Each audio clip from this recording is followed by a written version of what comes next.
Hey everyone.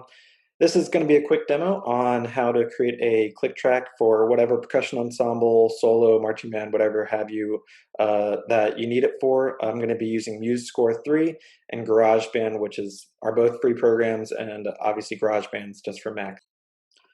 So what I'm going to do is open MuseScore 3. All right, so it pops up. I'm going to create a new score. Let's just say it's going to be click track, and then it's 2020. What a great year it's been, right? All right, so now I'm going to choose instruments, go to percussion unpitched, and I like to use claves, tambourine, and then cymbal. All right, so this gives me just my general layout. And so what I'm going to do is I use my input, so you can say quarter note is 5 on the score, a half note is 6. So I'm going to do 2 half notes, 2 quarters, 8, quarter, and then what I like to do is that's my count off, little standard drumline count off, and then this will be the beginning of the piece. So what I'll do there is just create a double bar line to mark that, and then what I also like to do is add in text that shows me that it is like in the score, let's say that's A is the beginning of the piece. And so let's say it has a couple bars of 4/4, and then let's say it goes to a different time signature. So let's just say it goes to something like 5/4. You can go in there and create that if it's not already an option for you, and then just create the straight eighths is what I like for 5/4 bars. So let's say I got a couple of those, and then I want to go back to 4/4 for a few more bars. Okay, click those, and then boom. So now I'm going to get rid of all these other bars because let's say that I'm playing a beginner piece and it's super easy and super short. So I'm going to just select all those and get rid of them. All right, and then I'm going to just finish out this last, let's say it's got one more bar of 4/4 and then a downbeat. So next I'm going to put in my tambourine. I like my tambourine for the main parts of the beat and also for mixed signatures, using it for whatever your subdivision is going to be or whatever your big pulse is going to be. So start that here, and then I'll just use a whole note. Here I'm going to just do, let's say it switches, so dotted quarter note to quarter note and quarter note back to dotted quarter note, and then finish it out with one. I like to always make things look pretty, and then that. So what I also like to do is, well, let's say that right here is the B section or whatever. So I'm going to go back in here and make that B. I like that just as a visual reference. And again, because I'm a Sibelius guy, I don't know if that has anything to do with anything or not. I'm going to go in there. I always like to make those double bars. So where is that? Bar lines. There we go. Now I'm going to add in my symbol. I like symbols for the actual letter numbers or letters, whatever you call them, the rehearsal letters. There we go. And so just going to make a nice big cymbal crash on that. Going to put another cymbal crash here.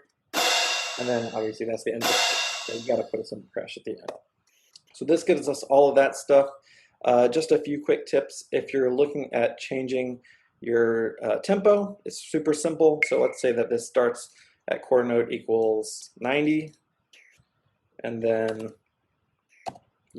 at the B, it changes to quarter note equals, I don't know, let's say 100. Why not?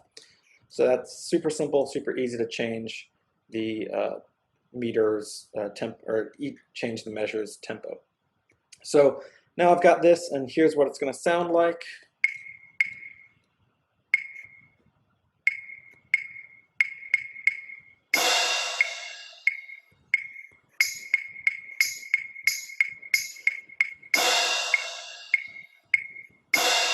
Perfect. All right.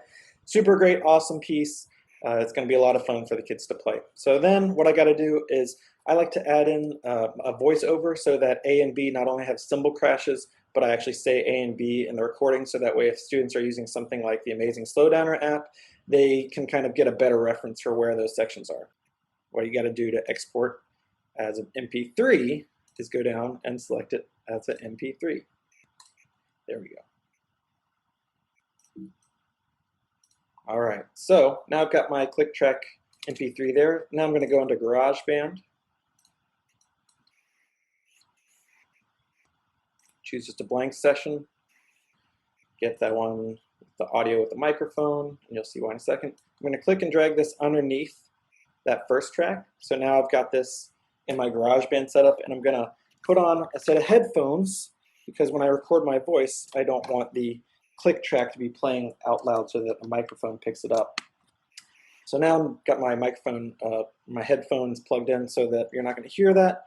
And all I'm going to do is say A and B when A and B happens. The great thing is you have some markers right here with those big cymbal crashes that really kind of help you indicate where those are going to happen. So now I'll make that a little bigger, and then we're going to record.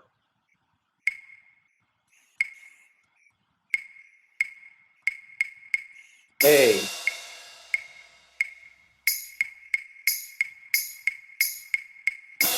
B. All right, so I obviously missed B, and I actually did that on purpose, purposeful teacher mistake. And so I'm going to show you how you can correct that so you don't have to kind of keep re-recording trying to get it perfect because you're probably doing a piece that's more than 8 measures long, and so if you mess up one, you want to be able to fix it. So all I'm going to do is move this over, and I'm going to cut those vocals out. So I'm going to just hit Apple T before and after each one of those.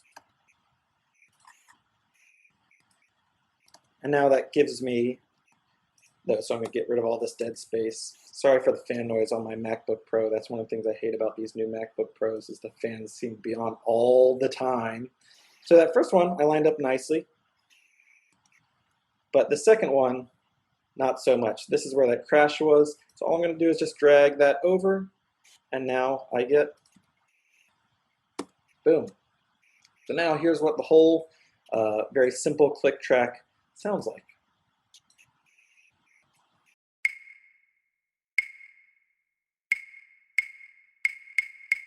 A,